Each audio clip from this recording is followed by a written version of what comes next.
If you own gold bars right now, what I'm about to share could change everything about how you view your investment. Because while most people are celebrating their gains, there's something happening behind the scenes that very few are talking about. And it's not what you think. Let me ask you something. When was the last time you actually held your gold? Not looked at a statement, not checked an account balance, actually held the physical metal in your hands. Because here's what's fascinating. Right now, gold is trading near all-time highs. The metal has been on an absolute tear. But there's a disconnect happening in the market that's so profound, so unusual, that when you understand it, you'll see why the next move could be unlike anything we've witnessed before. You see, most people think they understand gold. They think it's simple. Price goes up when there's fear. Price goes down when things calm down. But that's not what's happening right now. Not even close. What's happening is a structural shift in the global monetary system. And if you own physical gold bars, you're sitting on something that's about to become far more valuable than most people realize. Let me show you what I mean. Right now, central banks around the world are buying gold at a pace we haven't seen in over half a century. Not just buying, hoarding. The People's Bank of China has been adding to their reserves month after month. The Reserve Bank of India is accumulating. Poland, Singapore, Turkey, they're all loading up. But here's the part that should make you sit up and pay attention. They're not buying paper gold. They're not buying ETFs or futures contracts. They're demanding physical delivery, actual bars, moved into their vaults. Why does that matter? Because there's a massive difference between owning a piece of paper that says you own gold and actually owning the metal itself. And right now, that difference is creating a situation that could explode in ways most investors aren't prepared for. Think about it like this. Imagine you're at a casino, and everyone's playing with chips. Those chips represent real money, sure. But what happens when everyone tries to cash in their chips at the same time, and the casino doesn't have enough cash in the vault? That's essentially what's happening in the gold market right now, except the stakes are infinitely higher. We're not talking about a casino. We're talking about the foundation of the global financial system. Before I go further, I want to mention something quickly.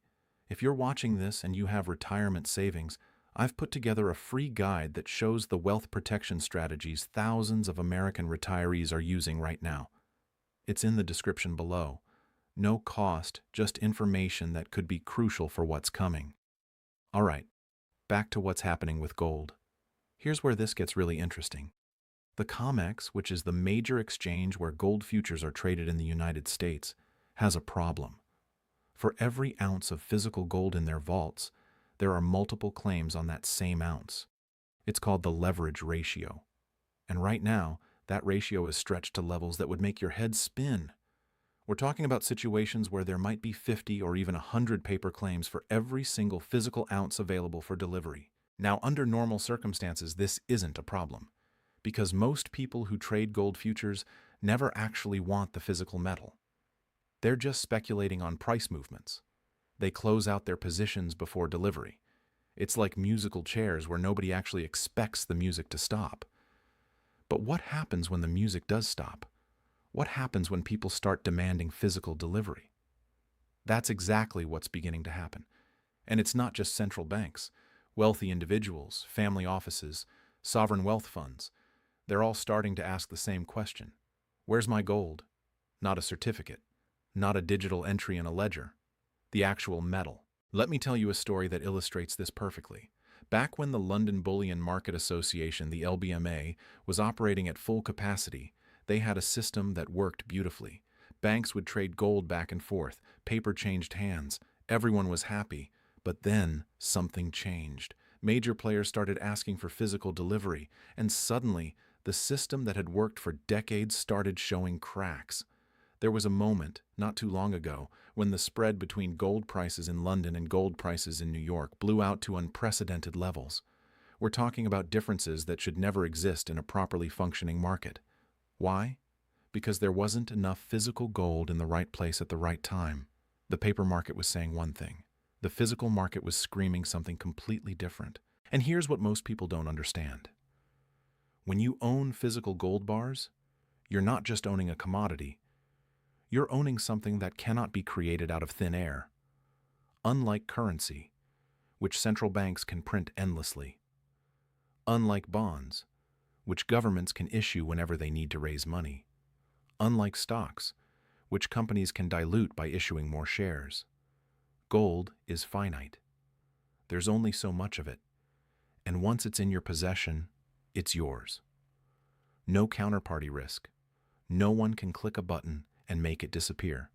That's why what's happening right now is so significant, because we're watching a transition from a paper-based gold market to a physical-based gold market. And that transition is going to create opportunities and risks that most people aren't even thinking about. Let me give you some context. Throughout history, there have been moments when the difference between paper claims and physical reality became impossible to ignore. In the 1960s, the London Gold Pool tried to suppress gold prices by selling physical gold into the market. They had an agreement between major central banks to keep gold at $35 an ounce. But the demand for physical gold was so overwhelming that eventually the pool collapsed. They ran out of gold to sell. And what happened next? The entire Bretton Woods system fell apart. The dollar was devalued, and gold prices exploded. We saw something similar in the late 1970s. The Hunt brothers tried to corner the silver market. They accumulated massive positions, but they were trading in futures contracts, paper silver. When the exchange changed the rules and demanded physical delivery, the whole scheme collapsed. Not because silver wasn't valuable, but because the paper market and the physical market are two completely different animals. Now, I'm not saying we're going to see an exact repeat of those events, but I am saying that the dynamics we're seeing right now rhyme with those historical moments. And if you own physical gold bars, you need to understand what that means for you. Here's the thing. When you own physical gold, you're outside the system. You're not dependent on a bank staying solvent. You're not dependent on a government honoring its promises. You're not dependent on a clearinghouse processing your transaction. You have the metal. It's in your possession. And in a world where trust in institutions is eroding, where currency debasement is accelerating, where geopolitical tensions are rising, that matters more than ever. But there's a flip side to this, and it's something that gold bar owners need to be aware of. Physical gold is not liquid in the same way that paper gold is. If you need to sell quickly, you can't just click a button and have cash in your account instantly. You need to find a buyer. You need to verify authenticity. You need to arrange transport. There are costs and frictions involved, and in a crisis, those frictions can become significant. That's why understanding the difference between physical and paper gold is so crucial right now. Because depending on your situation, depending on your goals, you might need both. You might need the liquidity of paper gold for tactical trading, and you might need the security of physical gold for long-term wealth preservation. Let me paint a picture of what could happen next. Imagine a scenario where a major financial institution fails, not a small bank, a systemically important institution, the kind that's supposed to be too big to fail. And imagine that failure triggers a cascade of margin calls across the derivatives market. Suddenly, everyone who's been trading gold on leverage needs to either post more collateral or close their positions. And if they try to close their positions by taking physical delivery, what happens? The system seizes up. Because there isn't enough physical gold to satisfy all those claims, prices in the paper market might actually drop as people panic sell their futures contracts. But prices for physical gold, they could skyrocket. Because anyone who actually has the metal isn't going to let it go cheaply. Not when they know how scarce it really is. This isn't speculation. This is based on the mechanics of how these markets work, and we've already seen glimpses of it. During the chaos of the pandemic, there were moments when you literally could not buy physical gold at anywhere near the spot price. Premiums on coins and bars went through the roof. Dealers were sold out. Mints couldn't keep up with demand. Meanwhile, the paper price was relatively stable. The disconnect was obvious to anyone paying attention. Now, here's where this gets personal. If you own gold bars, you need to ask yourself some hard questions. Where is your gold stored? Is it in a bank-safe deposit box? Is it in a private vault? Is it in your home? Each of those options has different risk profiles. And in different scenarios, each could be the right or wrong choice. Bank-safe deposit boxes seem secure. But what happens if there's a bank holiday? What happens if the bank fails and the FDIC takes over? Your gold isn't FDIC insured. and getting access to it could become complicated. We've seen situations in other countries where people were locked out of their safe deposit boxes for extended periods during financial crises. Private vaults are better in some ways, but you're still dependent on that company staying in business. You're dependent on their security. You're dependent on their insurance, and you're paying ongoing storage fees that eat into your returns over time. Home storage gives you immediate access, but it comes with its own risks: security, insurance, the possibility of theft or loss. And in some jurisdictions, there are reporting requirements or even restrictions on how much gold you can keep at home. There's no perfect answer. But what's crucial is that you've thought through these scenarios, because when crisis hits, it's too late to make these decisions. You need to have your plan in place now. Let me shift gears for a moment and talk about something that's directly relevant if you're thinking about retirement. Because one of the most powerful ways to own physical gold is through a gold IRA. Now, I know what you're thinking. IRAs are complicated. There are rules and regulations. But here's the thing. If you have $100,000 or more in retirement accounts, a gold IRA could be one of the smartest moves you make. It allows you to hold physical gold inside a tax-advantaged retirement account. No penalties for rolling over funds from an existing IRA or 401k. And the gold is stored in an IRS-approved depository, which means it's secure, but still yours. I've put together a comprehensive guide on how this works. It's in the description. Covers everything from the rollover process to the tax implications to how to choose the right custodian. If you're serious about protecting your retirement savings from what's coming, whether that's market collapse, currency debasement, or geopolitical chaos, this is worth looking into. All right, let me get back to the bigger picture. What we're witnessing right now is a fundamental shift in how the world thinks about money and value. For decades, the dollar has been the global reserve currency. Countries held dollars. They traded in dollars. They priced commodities in dollars. But that's changing. And gold is at the center of that change. The BRICS nations, Brazil, Russia, India, China, South Africa, they're actively working on alternatives to the dollar-based system.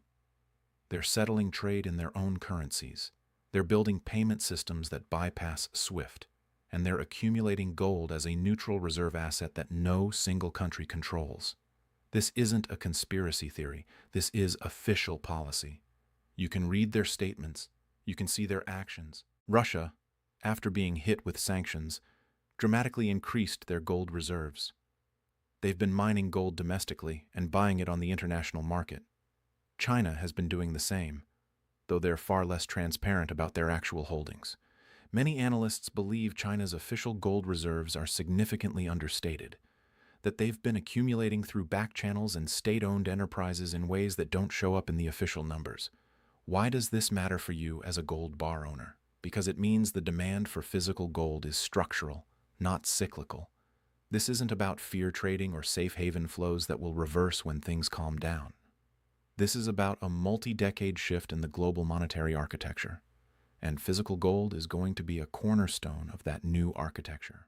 Think about what that means for supply and demand. Gold mining production has been relatively flat for years. The easy gold has already been found and extracted. New discoveries are rare, and the cost of production keeps rising.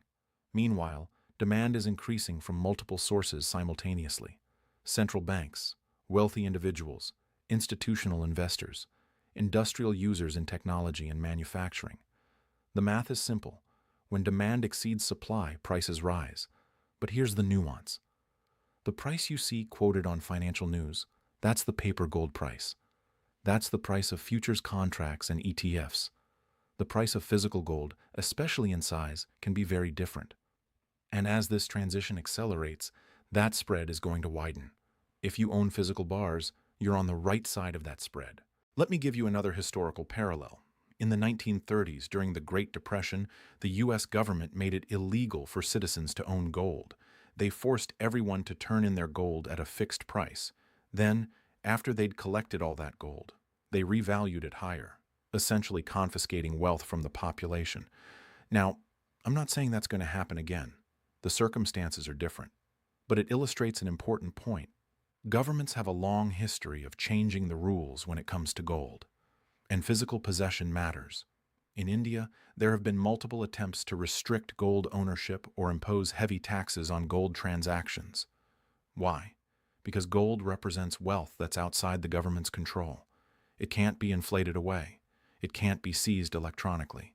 It requires physical action to confiscate, and that makes it both powerful and threatening to authorities who want total control over the monetary system. If you own gold bars, you have a form of wealth that's survived every currency collapse, every empire's fall, every financial crisis in human history. Gold was valuable 5,000 years ago.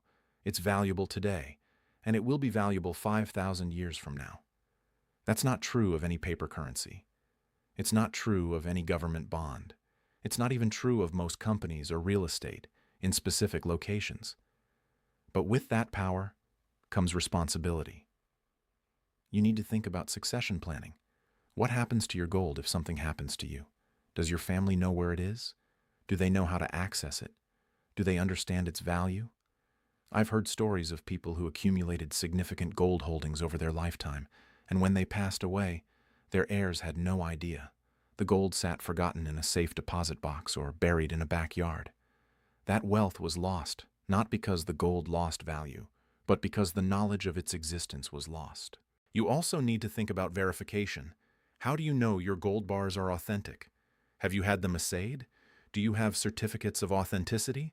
Because unfortunately, there are sophisticated counterfeits out there. Tungsten cores, with gold plating. Bars with the right weight and dimensions, but made of cheaper metals.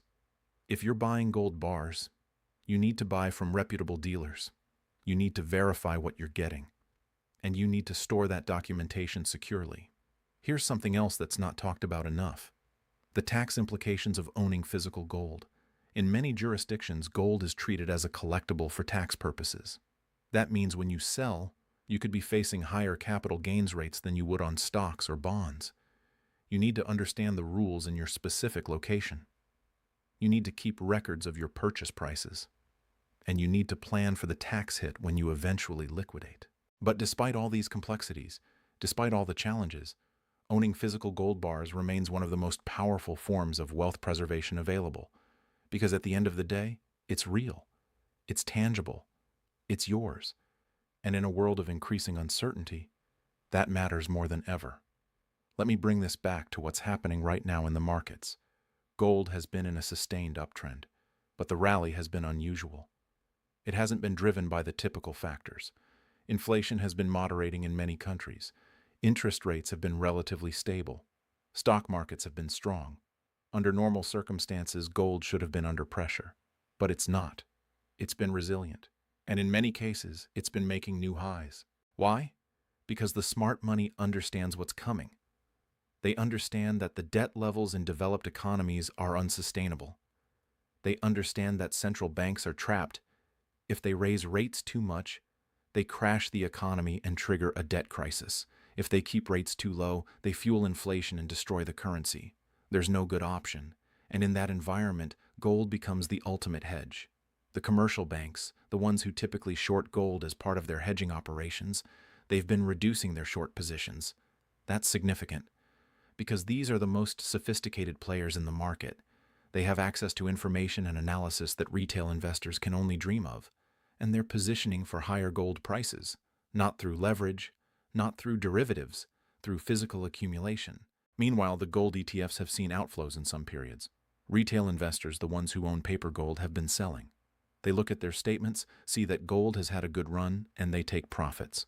But the physical market tells a different story. Premiums on bars and coins remain elevated. Delivery times are extended. Refineries are running at capacity. The people who understand the difference between paper and physical are buying, not selling. This divergence can't last forever. Eventually, the paper market and the physical market have to reconcile. And when they do, the adjustment is going to be dramatic. If you own physical gold bars, you're positioned for that adjustment. You're not going to be caught on the wrong side of a paper contract that can't be fulfilled. You have the real thing. Now, let me address something that skeptics often bring up. They say, gold doesn't produce income. It doesn't pay dividends. It doesn't generate cash flow. And that's true. Gold just sits there. But that's also its strength. Because gold, doesn't have counterparty risk. It doesn't depend on a company's management making good decisions. It doesn't depend on a government's fiscal responsibility. It simply exists. And in times of crisis, that existence, that permanence, becomes incredibly valuable. Think about what happened during the financial crisis. Lehman Brothers collapsed. Bear Stearns was sold for pennies. AIG had to be bailed out. Fannie Mae and Freddie Mac were taken into conservatorship. Trillions of dollars of wealth evaporated overnight. But gold? Gold didn't go bankrupt. Gold didn't need a bailout. Gold maintained its value. And in the aftermath, as central banks printed money to stabilize the system, gold prices soared.